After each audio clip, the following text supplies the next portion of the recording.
Ladies and gents, we've got our winners finals here in the 2v2 Rising Star League for Meta Place.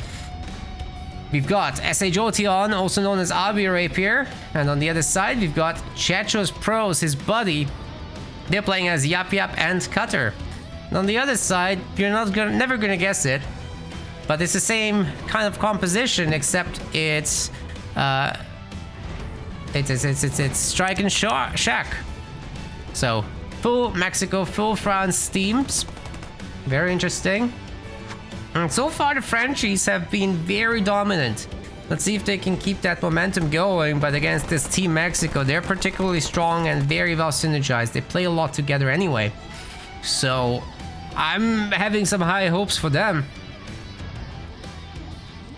But honestly, the return of Struck and Strike together, that looks like a really strong team to me. They've historically not done too much in the 1v1s, but in these twos, they look super solid to me. 100 pounds are on the line. The very, very best players are banned from this event, but you know, we did allow a bunch to trickle in.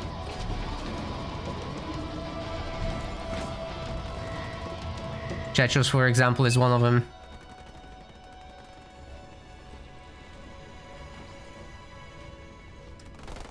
Now I'll say that the what is happening? He's cutting buildings, dude. Why? You have so many resources. Oh, what is happening? Why is he cutting buildings? Guys, never do this, please. Please, please, please. You have one job in the early game, which is make sure your buildings are made and squeeze in a few units in between. Now Yap Yap can of course spam the cannon fodder, but since you didn't open Chopper here as Abi, it should be easy enough. But I guess Yap Yap gets greedy. You try to pick up all the crates around the map, and that takes up a lot of APM, so people get distracted, and that happens. But anyway, I wanted to say that Yap Yap and Cutter are such a good combination because Yap Yap makes the methane wagons. Probably with support of EMP grunts, heavy grunts. And that will take care of any early vehicle play, right? Pair that with a bunch of Hellbringers and Snipers from Cutter for anti-infantry work. Especially Snipers, but the Hellbringers are going to be good for any later attacks. And then you just keep dropping and dropping and dropping. Cutter starts it, then Yap Yap can support it later with the 4th point. And if you get to attack bases with your methane, especially being active, your own units get stronger, the enemy buildings get weaker, right? And that's kind of insane stuff to begin with, but add to that when you drop leader powers on bases like the Archer missiles especially, that's when things get nuts.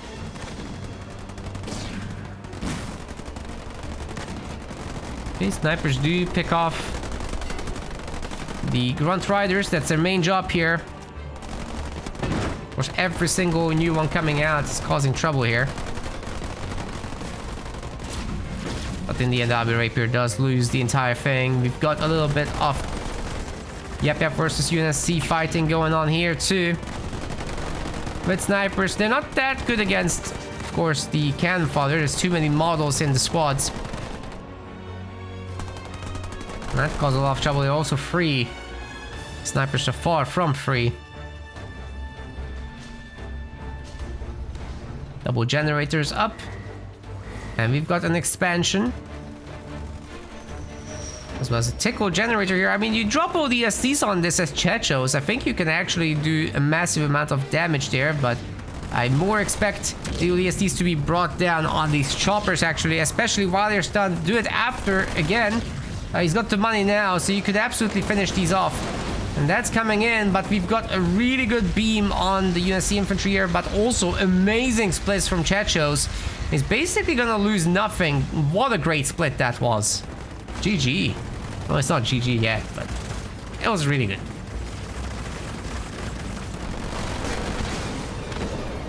Got a beam of his own.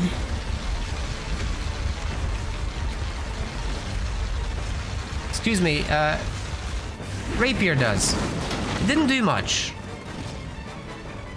There weren't that many units to begin with, so... That's the other side of the story. These ODSTs are just not getting dropped on buildings, and we're not seeing any methane in this game so far. Then again, if you don't pick it first point, then it's really just the drops that are going to bring them. Which is technically still good. It's a decent amount. Let's flick through the players, check who's going to you2. It looks like Abi Rapier is ready. He's got the 2 bases behind it as well. This is pretty solid stuff for him. Nobody's doing the heavy grunt business. Guess it's a difficult thing to do when there's that many snipers around too. Well, the SC satchel should be detonating here. Take the cannon fodder down.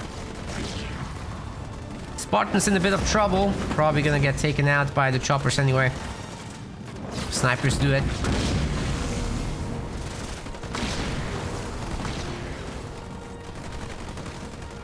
But overall, Team Blue is the one putting on pressure still. Team Red just can't easily get the expansions. Churchill should probably expand himself, to be fair. But going tier 2 behind that will be difficult, if not impossible. He just spent all his power, by the way.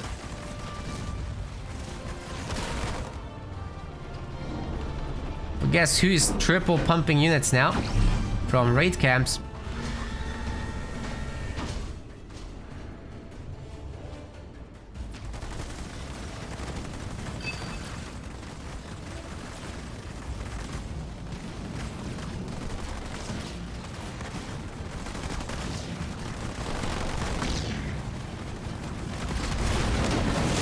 Choppers will get much done here. I'm not a huge fan of those mines either, but you know, could have really waited for the Spartan, right, to come back. Jetros is just hard second tier 1, making so many snipers, man. But if they can manage to pick off the ODSTs, the other snipers, then it's all worth it.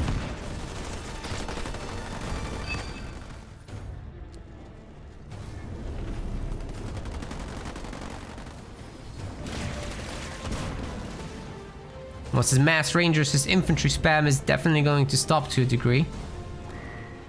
Unfortunate news for Strike, because he doesn't have tier 2, he doesn't have Vortox, he doesn't have a second base.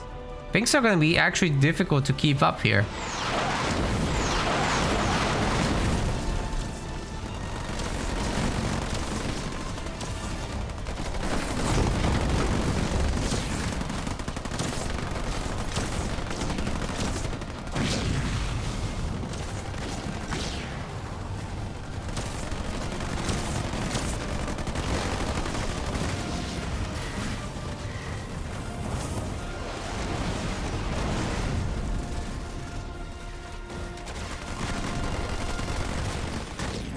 Very big lag spikes, but still very nice splits as well.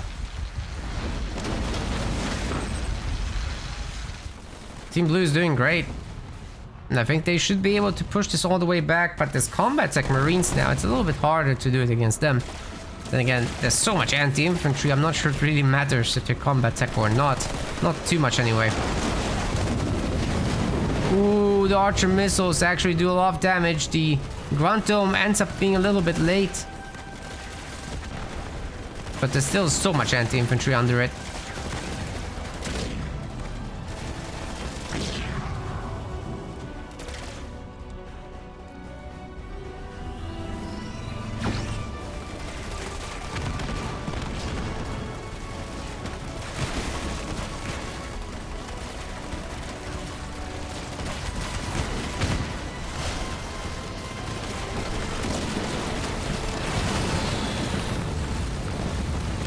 Shark's base is about to get absolutely annihilated. He's trying to keep it safe with the Grunt Goblin's heal, but it's just not enough to outdo the massive damage coming in from all the sources. The Banshees are probably the worst kind of units to try and defend with. If this had been invested into vehicles, that would have been so much better. And Team Cholteon already manages to get 1 point there.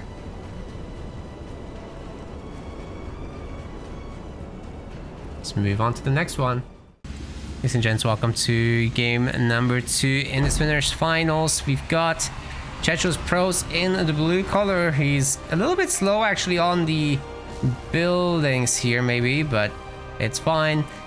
Not a big deal. As say Cholteon, aka Abi Rapier, is here as well. They're playing as Decimus and Serena. Already got a little bit of action in the middle, but the chopper should be able to defend. It's just the Marines being a little bit annoying with those mines. We got Shock, we got Bloodbath, also known as Strike, and they are playing as Serena and Jerome.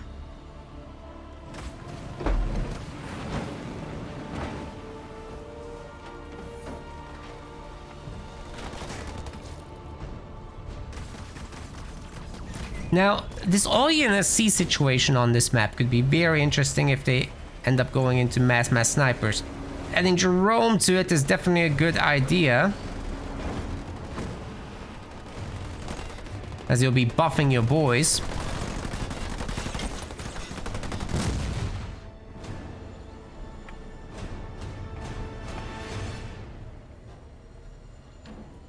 Choppers coming up, which is going to be much needed actually to handle the nonsense that team Red likes to do. They've got some very annoying mines all over the place.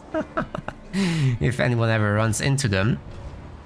Does this community play Blitz or Rumble? No, we don't do it. We're just doing the normal deathmatch game mode. That's what we get players for anyway. And it's hard enough as is. I could see us doing a different game mode for 1st of April, but 1v1 and 2v2 normal standard is definitely the most popular by far.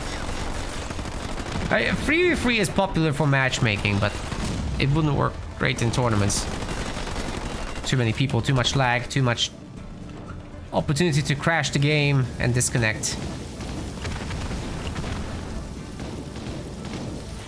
So we're not doing that either.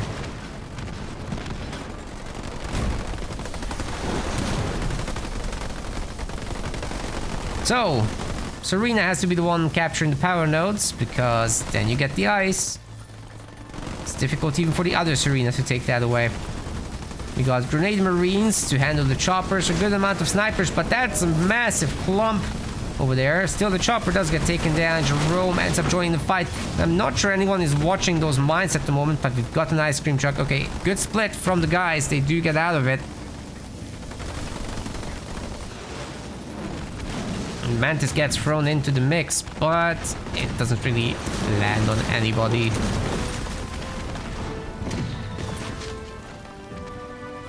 No big damage just yet. Checho's is continuing to produce stuff. More and more choppers are joining the fray. Where is the Warlord, by the way? Oh, here. That's a great pull. That's a great slam as well. But, oh, it actually hits a little bit too early. Vortex is going to be holding down Jerome a little bit. But he just jumps into the Mantis and should be able to get out, more or less. The snipers, meanwhile, are absolutely tearing through the armor and shields of that guy. Warlord's not doing so hot anymore. And with so many Marines to support. Actually, the ice cream truck is not doing so hot. Team UNSC, man. This is doing great. Maybe they figured out the meta here? Surely there's a clean counter with choppers at some point. But Jerome is tough. He makes everybody so strong, not just his own guys, but also the allies.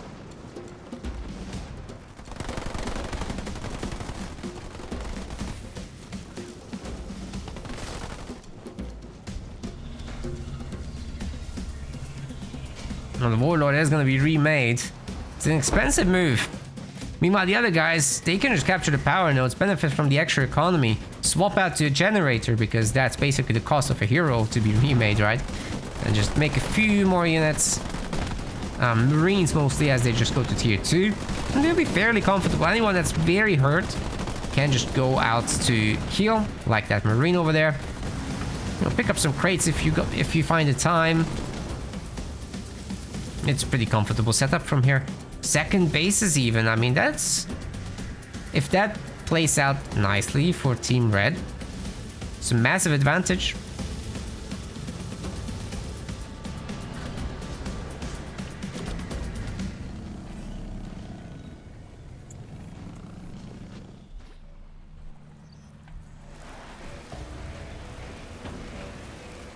Making rabbits now that's odd. Probably not gonna help. Oh god, the hero's dead. Ah yeah, they're so toast. Getting farmed at the moment. Time for both Shock and Strike to go tier 2, I think. Wait. Oh, Shock can't. He's making a lot of snipers and mastodons. Yeah, that's expensive stuff.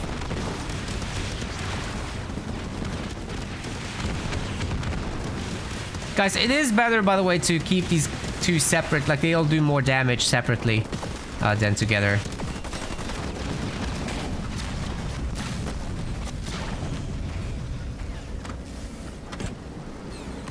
Mantis is mostly for range. Safety. Oh my goodness, the ice is slowing everyone down so much. And then the drag rabbits end up just driving right into the beam as well. Absolute cleanup right there. Brutal stuff.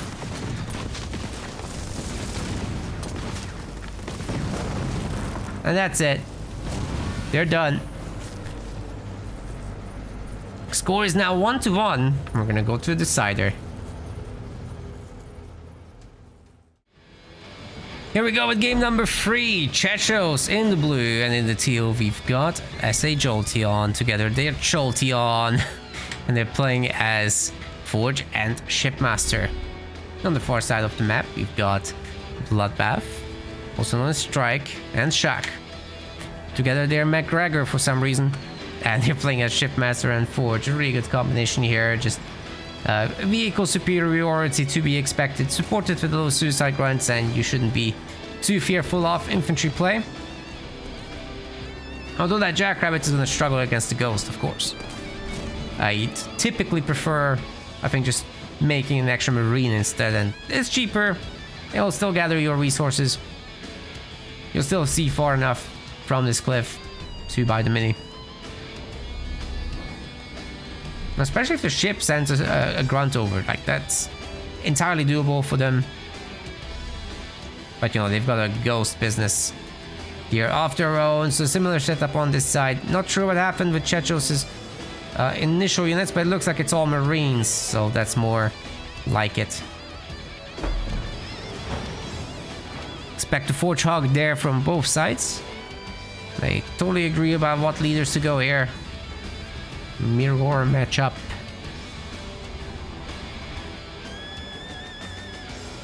The only question is, will Albi actually pick up this middle mini base as well? It's quite the Ghost production if he could. And he can see, so it's no big deal. Doesn't even need to move off the resource crates.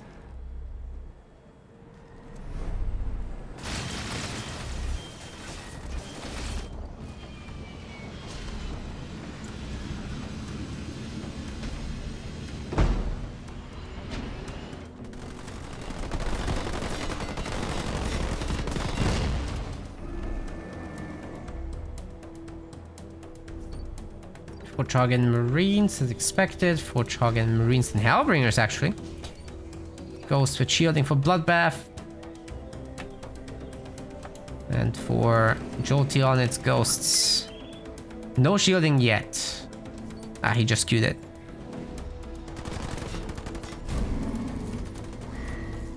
First of power nodes captured. And Team Red is just doing a really great job with that. Forge Hogs coming in. There's only 5 Ghosts on the map, so it's not quite enough yet, but add your own Forge Hog into it. Suddenly a very one-sided fight. Great dodge on that ammo round as well.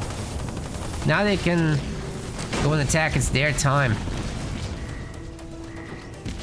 Doesn't want to mess with the heavy metal units. Not while they're under the influence, as they say. I say Cholteon is gonna try to hold this mini. Got a bunch of ghosts here, but it would be better if they were together, right? In the end, the ghosts are gonna try to go for something here. We're gonna have that fun situation with the mines again. I love it. But it doesn't look like they will try. I mean, Forge would have to go for mines and heavy metal, right? That's unheard of. Forge players do like their cheap upgrades.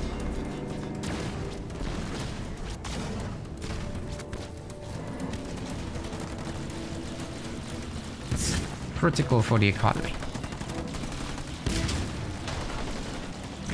Oh, look at that flag. Blocked one of the ghosts from ramming, but I mean, they shouldn't have engaged here anyway, to be fair. They're too low in number. Doesn't change much. We're gonna try again.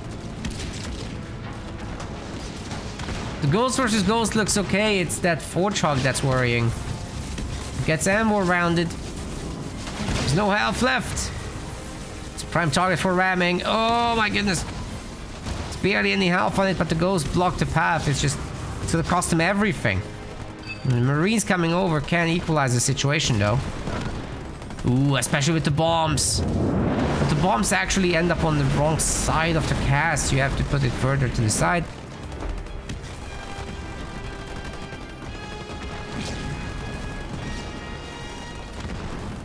And although Shock has the mini base on the other side, I'm still not entirely sure if this is a great trade for them. Just because of how many red ghosts have been destroyed. But I guess because, let's say, Cholteon and Chechos have very low population now, these guys can just continue with the map control, capture the power nodes. That's what really matters. Not really the engagement. That mini base superiority, they can expand behind it. They can upgrade their pads and get you to... hell, Shock already has it. You can get combat tech, which makes... Ghost no longer a factor, really. Not in direct fights. Yeah, this is pretty good. Also got some Marines up on the high ground. Now, once they are upgraded, that's going to be great news for them. Still gain a squad member.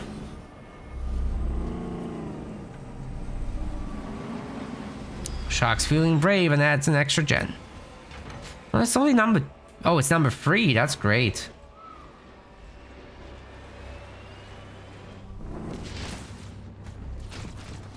Yeah, the rally flag was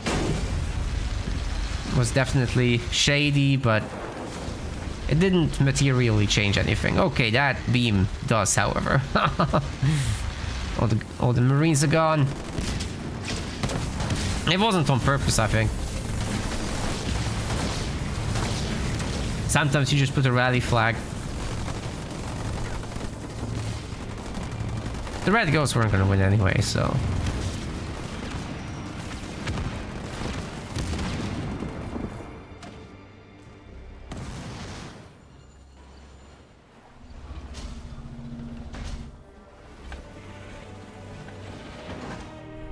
if it had a big impact, I'd definitely give a warning, however.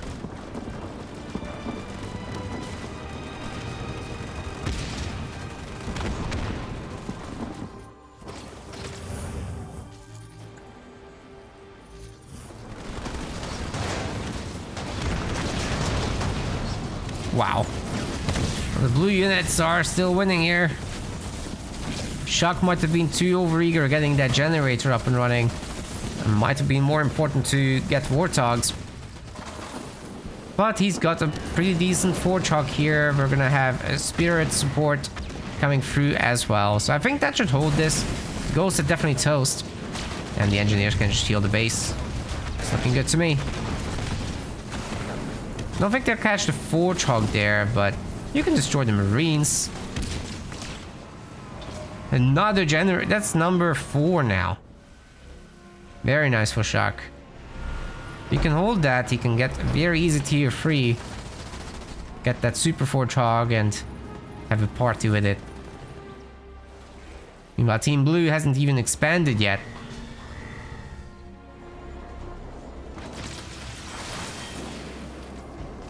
Seems the Frenchy boys are very comfortable with what's going on here.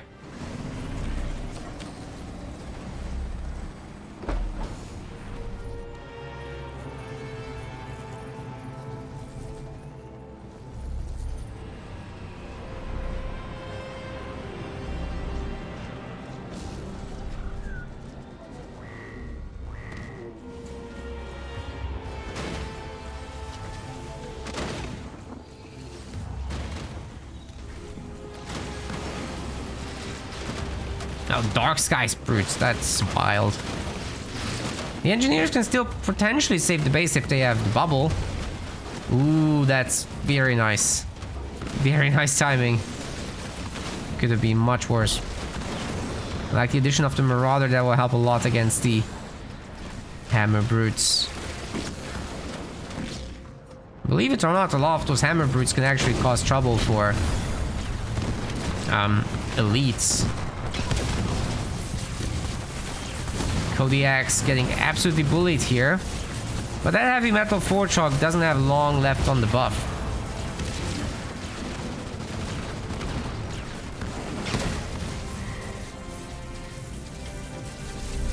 Why do we have multiple colors in each team so we can tell who's who individually?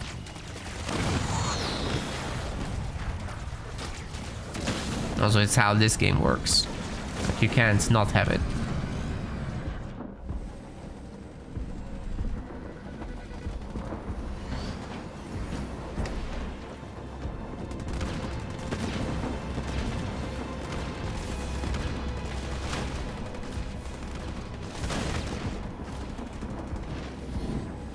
Looks like they've held tier 3s are in everywhere.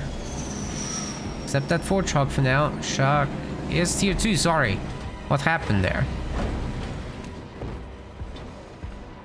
He is going tier 3, but he's got 2 7 slots. That's wild. I like that he's doing an air transition already. Better queue up an air upgrade. That the initial vultures aren't just paperweights. I'm pretty sure the Marines are going to be under control by all that. Shield generator pops up just in time. And Wraiths are absolutely going to annihilate the Brutes. It's not even close. Look at this splash damage.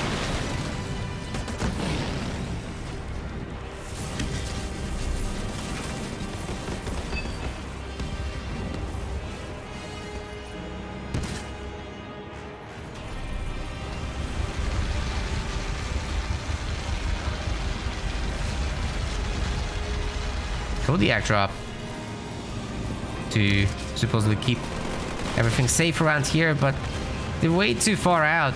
I don't like it. Maybe you can deploy them and have the Wraiths do the work. I don't know. They'll have to take the high ground by themselves, though. Forge Hog is actually upgraded to tier 3 ammo round. Hits a lot of the infantry there. We've got Beam coming in from Team Blue. One of the Wraiths has fallen, maybe the second one.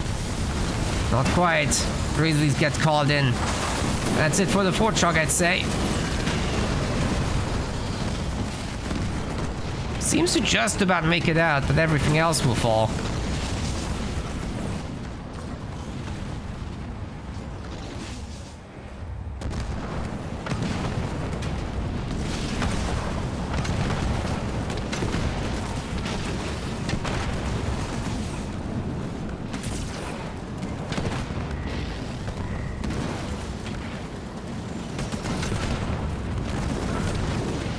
Yeah. Bring it.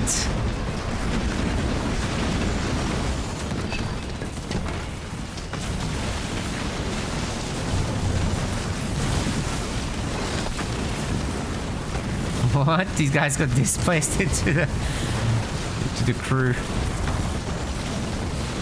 Oh, I think the Grizzlies have got this, don't they? There's no blue units. Where are blue units, dude? Okay, we're gonna have some of their Grizzlies now. But guess what beats them? It's the vultures. Oh, look at those missiles just absolutely ruining them.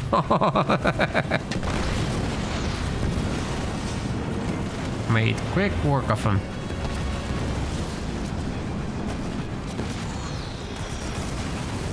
That's it, guys. The Frenchies are in the grand finals now. Team Mexico has to go for the losers bracket and claw their way back into this through the losers finals. GG's. We want to thank our website patrons. This is by far the best way to support MetaPlays. Your contribution helps keep the project sustainable and allows us to produce more and better content. If you aren't yet a patron, check out our link in the description and get in touch to collect your perks.